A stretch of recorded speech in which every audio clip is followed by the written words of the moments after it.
Genoese sea captain meets his host, Grandmaster of the Knights Hospitallers, informing him of discoveries on his latest voyage.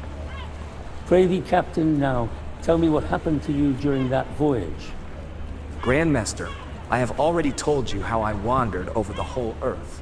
In the course of my journeying, I came to Taprobane, and was compelled to go ashore at a place where, through fear of the inhabitants, I remained in a wood. When I stepped out of this, I found myself on a large plain immediately under the equator. And what befell you here? I came upon a large crowd of men and armed women, many of whom did not understand our language, and they conducted me forthwith to the City of the Sun. Tell me after what plan this city is built, and how it is governed. The greater part of the city is built upon a high hill, which rises from an extensive plain, but several of its circles extend for some distance beyond the base of the hill, which is of such a size that the diameter of the city is upward of 2 miles, so that its circumference becomes about 7.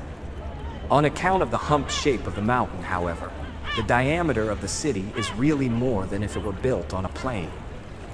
It is divided into 7 rings or huge circles named from the 7 planets, and the way from one to the other of these is by 4 streets and through 4 gates that look toward the 4 points of the compass. Furthermore, it is so built that if the first circle were stormed, it would of necessity entail a double amount of energy to storm the second, still more to storm the third, and in each succeeding case, the strength and energy would have to be doubled, so that he who wishes to capture that city must, as it were, storm it 7 times. For my own part, however, I think that not even the first wall could be occupied. So thick are the earthworks and so well fortified is it with breastworks, towers, guns, and ditches. When I have been taken through the northern gate, which is shut with an iron door so wrought that it can be raised and let down, and locked in easily and strongly, its projections running into the grooves of the thick posts by a marvelous device, I saw a level space 70 paces wide between the first and second walls. From hence can be seen large palaces, all joined to the wall of the second circuit in such a manner as to appear all one palace. Arches run on a level with the middle height of the palaces, and are continued round the whole ring. There are galleries for promenading upon these arches, which are supported from beneath by thick and well-shaped columns, enclosing arcades like peristyles or cloisters of an abbey.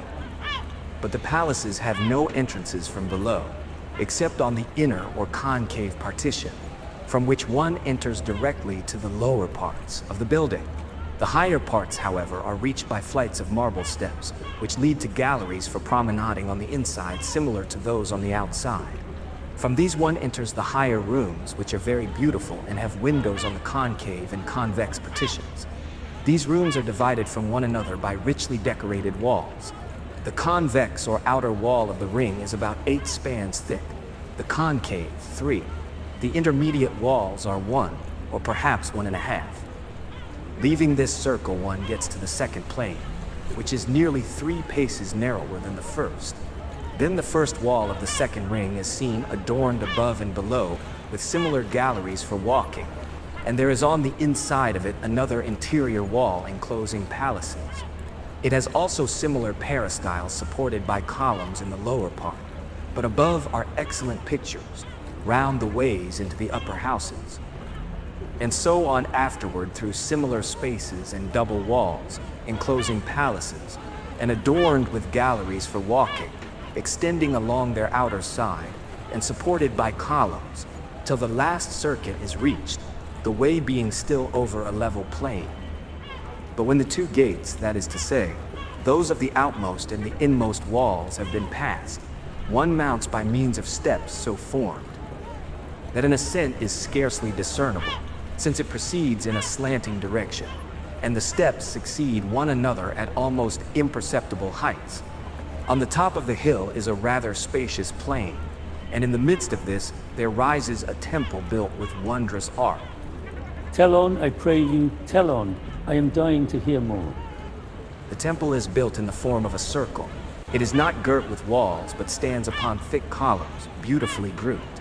A very large dome built with great care in the center or pole contains another small vault as it were rising out of it, and in this is a spiracle which is right over the altar. There is but one altar in the middle of the temple, and this is hedged round by columns. The temple itself is on a space of more than 350 paces. Without it, arches measuring about 8 paces extend from the heads of the columns outward, whence other columns rise about 3 paces from the thick, strong, and erect wall. Between these and the former columns there are galleries for walking, with beautiful pavements, and in the recess of the wall, which is adorned with numerous large doors, there are immovable seats, placed as it were between the inside columns, supporting the temple. Portable chairs are not wanting, many and well adorned. Nothing is seen over the altar but a large globe, upon which the heavenly bodies are painted, and another globe upon which there is a representation of the earth. Furthermore, in the vault of the dome there can be discerned representations of all they. Stars of heaven from the 1st to the 6th magnitude, with their proper names and power to influence terrestrial things marked in 3 little verses for each. There are the poles in greater and lesser circles according to the right latitude of the place, but these are not perfect because there is no wall below. They seem, too, to be made in their relation to the globes on the altar. The pavement of the temple is bright with precious stones.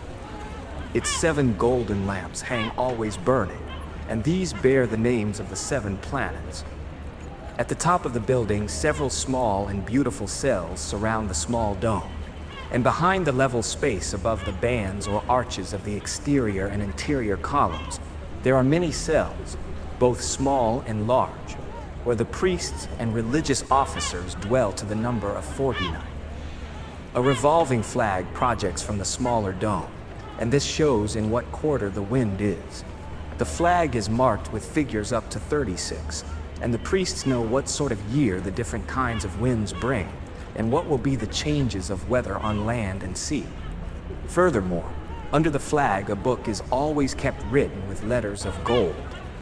I pray you, worthy hero, explain to me their whole system of government, for I am anxious to hear it.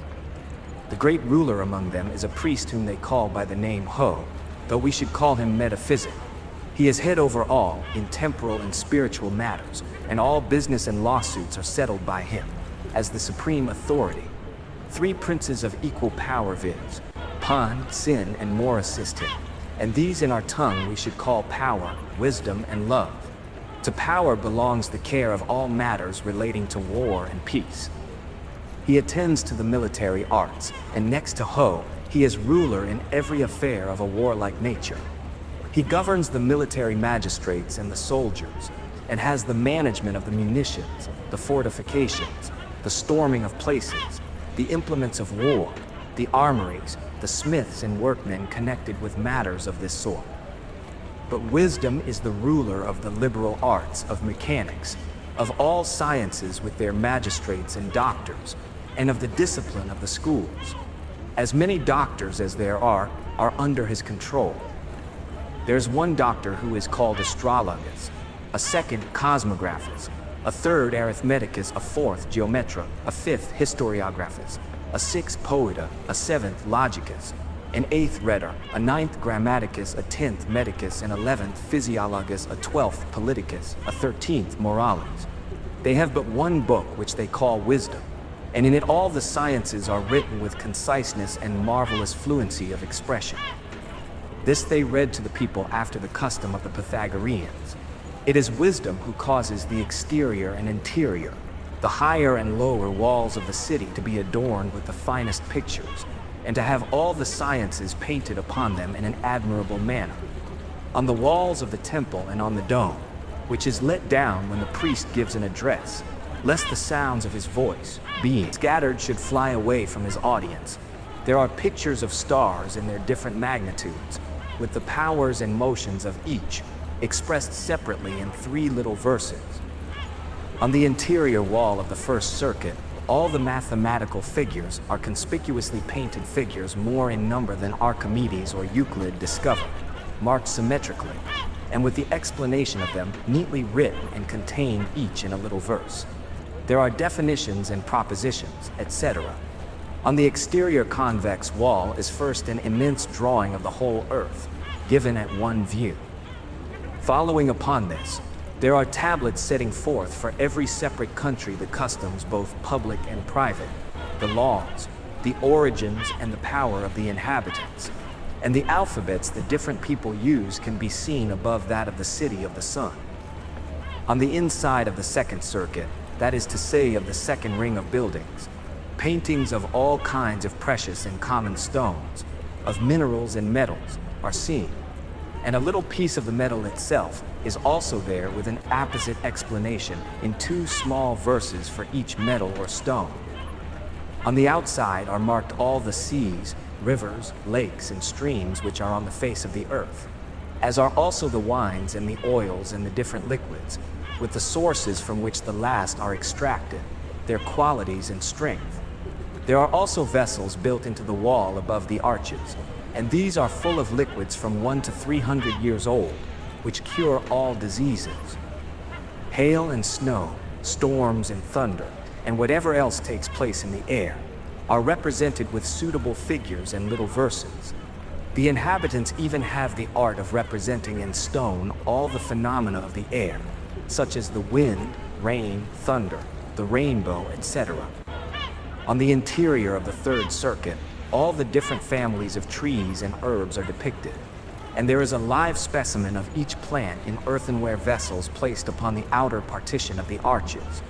With the specimens there are explanations as to where they were first found, what are their powers and natures, and resemblances to celestial things and to metals, to parts of the human body and to things in the sea, and also as to their uses in medicine, etc.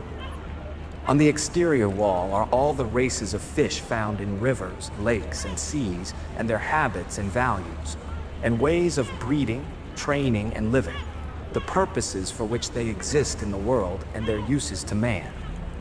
Further, their resemblances to celestial and terrestrial things produced both by nature and art are so given that I was astonished when I saw a fish which was like a bishop, one like a chain, another like a garment, a fourth like a nail, a fifth like a star, and others like images of those things existing among us, the relation in each case being completely manifest.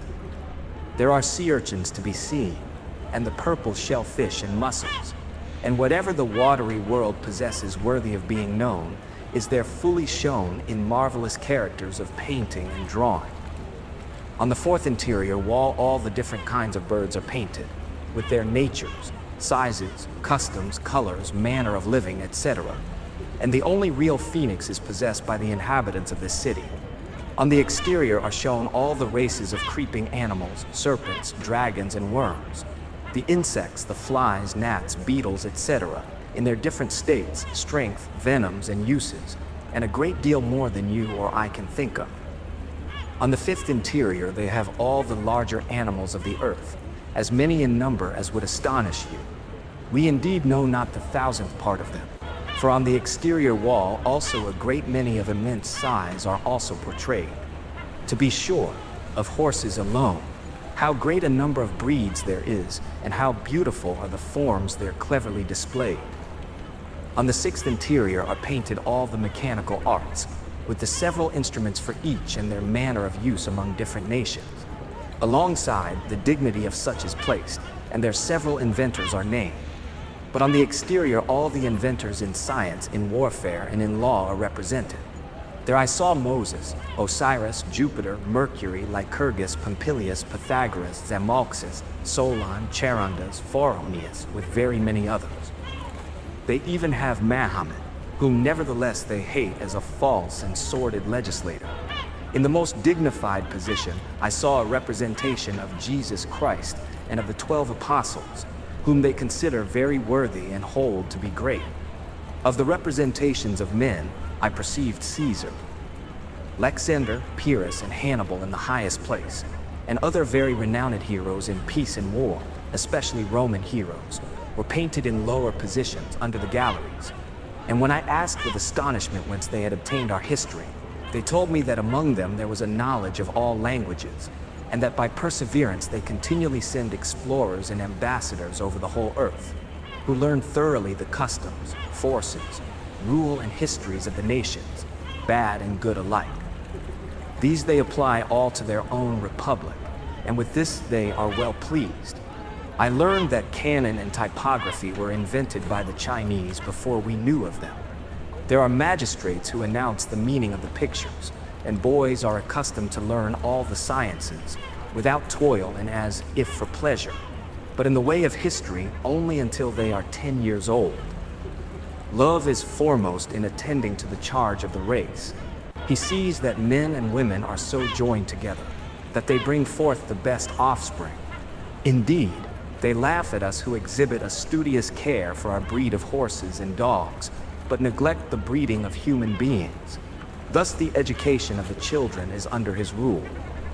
So also is the medicine that is sold, the sowing and collecting of fruits of the earth and of trees, agriculture, pasturage, the preparations for the months, the cooking arrangements, and whatever has any reference to food, clothing, and the intercourse of the sexes. Love himself is ruler, but there are many male and female magistrates dedicated to these arts. Metaphysic, then, with these three rulers, manages all the above-named matters, and even by himself alone nothing is done. All business is discharged by the four together, but in whatever metaphysic inclines to the rest are sure to agree.